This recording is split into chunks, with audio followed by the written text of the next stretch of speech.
these things are the things you should do, things you should be about. As I went through this short life that I have lived, and life is short, even when you die at 100, it's still short, because the things you think back upon what you did, if you think of high school, it seems like it was just a day or so. If you think back on your first job, it was a day or so. If you think back on your relationship, it was just your first relationship. It was just a day. It seemed like it was a day or so ago. And you understand all those incredible things that you did. But as I was going back and I looked at the mistakes I made, I said, in some of these instances, I need to get myself together. All right now. I want you to look to your neighbor and say, I need to get myself together. Oh, bless the Lord. Some of us have used to go out. You would lay out your outfits, get your hair right, shoes right, outfits right. And you look at that and you say, look, I'm ready. I got myself together. I'm ready to go to wherever I'm going. I'm dressed and I'm prepared. What I'm talking about is strengthening your foundation of self. Anything that you get into relationships, I've always known one thing about every relationship is that I was a part of it. All right. I don't care how you put the relationship, how you turn it around, whatever you do, it still come back to yourself. Come on now. Come on. People like to base their relationships and they like to put blame on everybody else. They're the reason I can't succeed. They're the reason things aren't going well. They're the reason. But we need to take an introspect and look at ourselves. Yes, sir. Look at yourself. I know there's a lot of people who say, well, I can do this and I can do that, but you control most of what goes on in your relationship I know you're right. by what you do.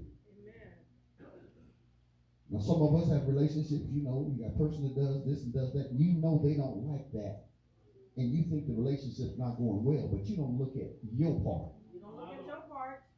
My wife likes for the kitchen to be clean. She likes the trash to be out. We like to have things in order every night before we lay to go to rest. She has a lot of things she has to do. And so I need to make the list of the things I need to do. I can't look at her and say, well, why didn't you do this? And why didn't you do that? And why didn't you do that? It doesn't matter. Relationships work together. Everybody has a part of what's going on. Sometimes you say, well, that's a woman's work. Okay, well, that's man's work. There ain't no such thing. It's all got to get done some way or another. No matter how you look at it. So stop putting yourself so high and start looking and say, wait a minute. I got to get myself together. I'm going to give you a fundamental truth. God said it is not good for man to be alone. Like I told you, might not do too much shopping, but we're going to have to do some soul searching here. And when God said, man shall not be alone, God was there. So how can man be alone if God is right there and he's saying man shall not be alone? All the time they told me in church, they said, well, you're going to get the Spirit and you're going to feel good and all this is going to happen and you're going to be magnificent. All you need is God. Yes. But God in his infinity, in his true wisdom, sit here and became the psychiatrist for Adam and said, it's not good that this man be alone. Yes. Because God works in two different things. God is a spirit. He is spirit and truth. But there's a second side of God. And he says, when I made man, I made you spiritual, but I also made you social. Yes, sir. So there's a social side of this relationship that we have to deal with. Yes. You can deal with the spiritual side. And I heard people say, well, Lord, he's been so good to me and kept me all day long. And I'm just so good. And I don't need nobody but the Lord. Nobody but the Lord. That's on your spiritual side. But on your common side, you need more than that. All right. I can pray all day long. Prayer going to keep me, but prayer is not going to satisfy me. All right now. All right. I can keep all day long where I got this all tied in to me and God is all this, but he's saying man should not be alone. Well, bless the Lord. And when he says that, that meant that what? He was going to create something for man. Yes. Now a lot of us say, well, he ain't sent me nothing yet. I ain't got this together yet. I don't know what my Boaz is. I don't know what my truth is. I don't know what my love is. I don't know what this is. But I told you, before you start wanting things, you got to do what? I've got to get myself together. Yes. All that you want, all that you think you got together and everything. I look good, my suit's good, my tie's good, I'm riding good, I got all this good, but your head's messed up. That sometimes leaves you with without you really need. And when you got your head messed up, especially if you're going through a situation where you feel loneliness has came in there. Sometimes when it's not lonely, you think that you are not as unique or you have the perpetuity of certain other women or men. That means that your body type and that you're not as whatever you think you should be. And so then you start to find out, and you start to look at yourself, and you start to blame yourself to say, I need to be something else because people aren't looking at me. And when you get that tied up in your head, that's when the devil works on your workshop. See, Satan likes to find that mind that's sitting there and it's confused about what it is and where it's going. It thinks all the time that there's something wrong with you. And that's when he starts to really work on you. Well, you need to lose a couple pounds. You don't speak that well. You just ain't that good. So now you start to manipulate your own self. That means that you start to do extra things because you don't feel like you're as good as you need to be. All right. You start to tell yourself that, well, I'm something I wouldn't quite do. I'm going to do a little bit more of that because I really want you. I'm going to go out of my way to do these other things because I really want you. See, God understands all this thing. God is able to give you all of your needs. He's able to create whatever you want in your relationship. But the first thing you got to do, I got to get myself together. Before I get to talking about anybody else, I got to get me together. I got to start taking the blame off of everybody else and put it back on me. Mr. Parker, what did you do? Why are you trying to blame somebody else when what you didn't do was correct? Come on now. Come on. How much love have you given? Come on now. And then we mess around and we find loneliness. Lonely. You don't want to find nobody lonely. Because lonely people want to make you feel as bad as they do because they're lonely. They're going to talk about your relationship like it's not working well because why? They lonely.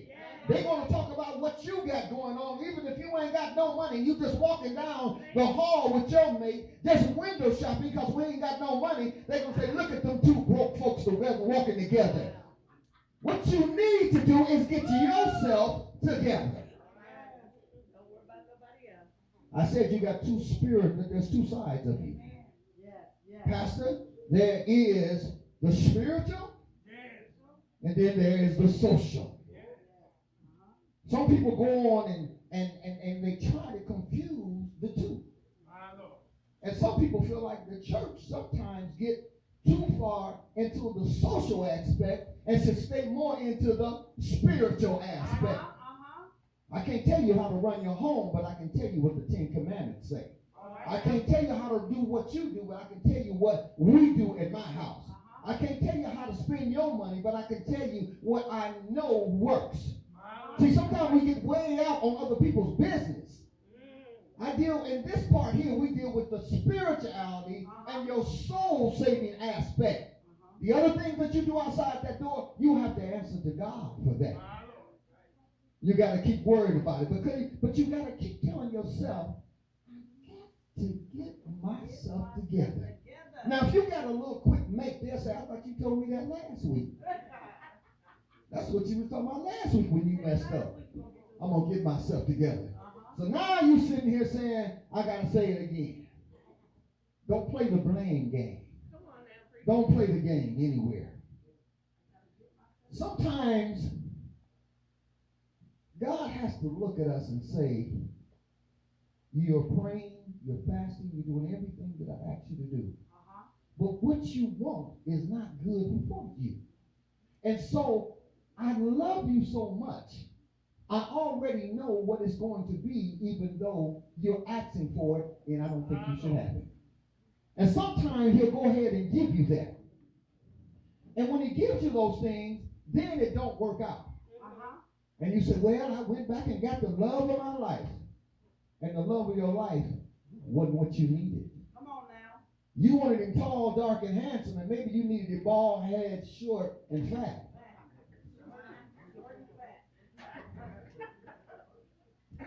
See, that's what people get caught up. They tell you, oh, girl, you got to get you somebody tall, dark, and handsome. You don't think everybody looking for that? Everybody got that on their radar. But see, you got two things working inside of you that you have to deal with. You have a thing called your eros, and then you have your agape. Now you have to understand that your agape is your love that's connected to Christ. So I love you through Christ. But your agape is the freak in you that's reaching out, going after other stuff you ain't got no business looking at.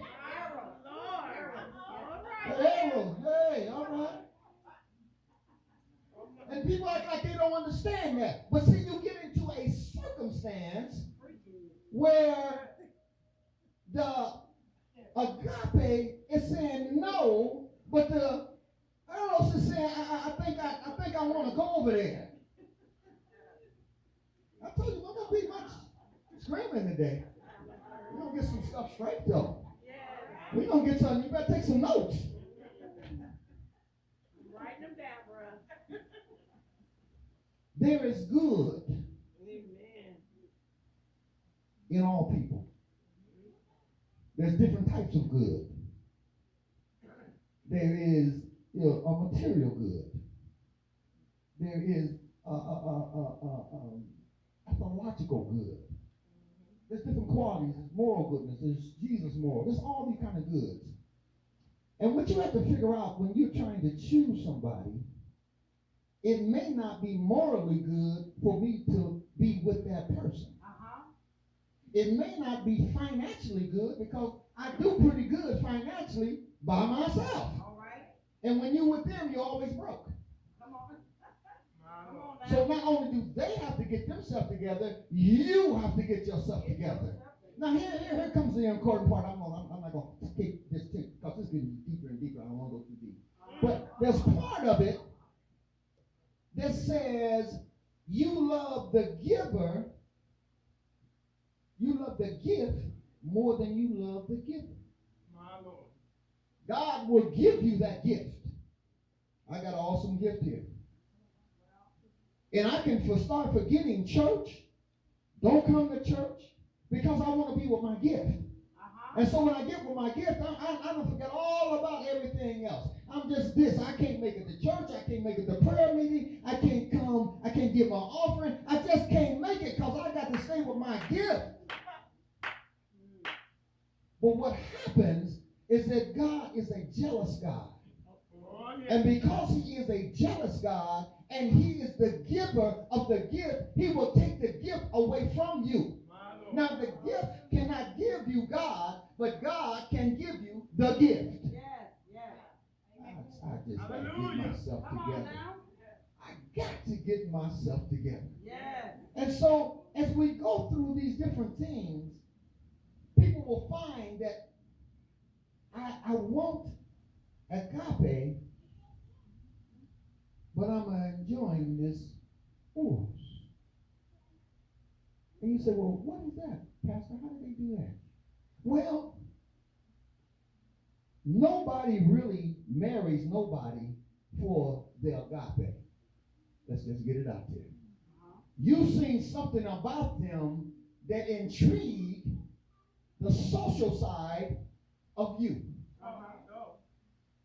Some people say, well, he just seen so much Jesus in her. That's why he just had to marry her. I don't think that's quite. I don't think that's quite right. You enjoy the Jesus in her, but you enjoy because you are a male or a female. You enjoy the attributes that God has given you in that gift. So, in finding what we really need and getting ourselves together, we have to come to the point of sanctification. Yes, that's it. At this point, what will you give God? Hallelujah. Can you give God your heart and your soul? Yes. Can you give God your body and your mind? Oh, bless the Lord. Can you give God the praise that he deserves? Hallelujah. Can you work inside of the church and do the things that you do? Yes. Can you change those things that you're doing on the social side that it reflects the spiritual side and the agape has taken over the eros in your life? Yes. Yes. Can you find that maybe I need to be a little more prayerful before I make my decisions? Hallelujah. Can you say that I love God with all my heart and strength and soul? You have done everything for me. You allowed me to come up.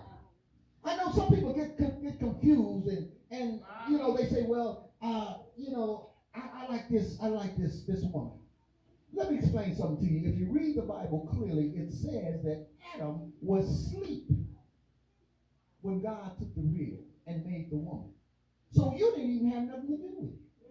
You didn't have nothing to do with it.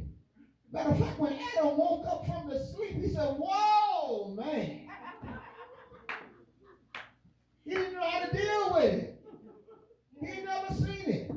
So God had to be calm. My Lord, my Lord. Come on, devil. Come on.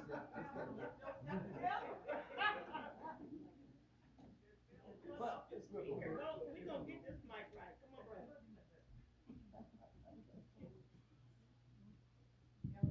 There you go. We're good. So when man came out of his sleep, see, man was asleep.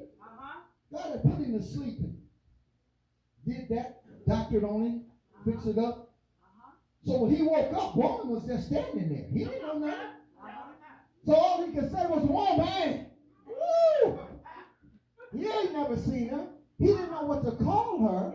So he knew he was a man, but he didn't know anything about a woman. He'd never been taught about that.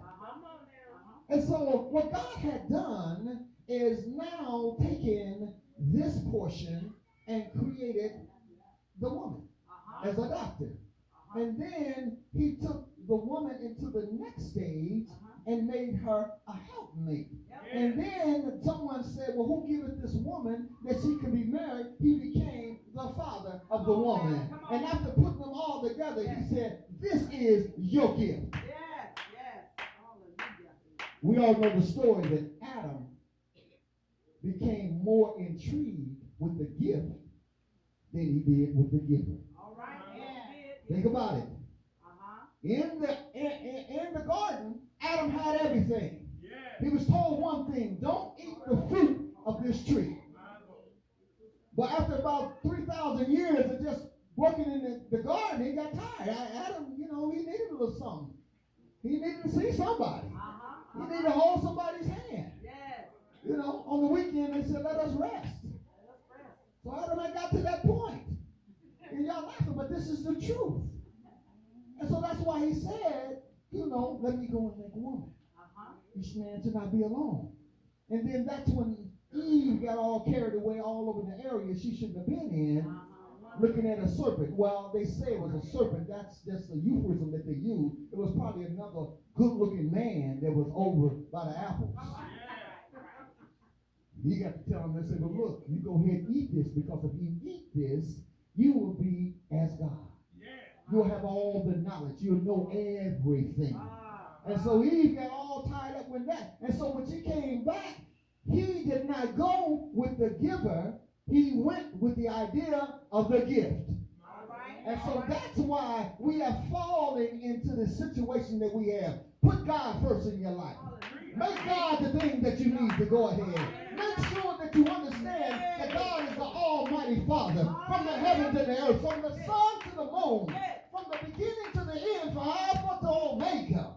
That is my God. When he sent his son here on earth, then what we have to do? And his son went to the grave and said, the grave can't hold me. He went down into hell and had a 3-day revival and said, you can't hold me. Then after he came out of the grave, he had all power in his hand. He stood on top of the rock and said, I smoke thee for who you are. He told the devil that you cannot threaten me, or you cannot try to put me into a situation to make me jump down.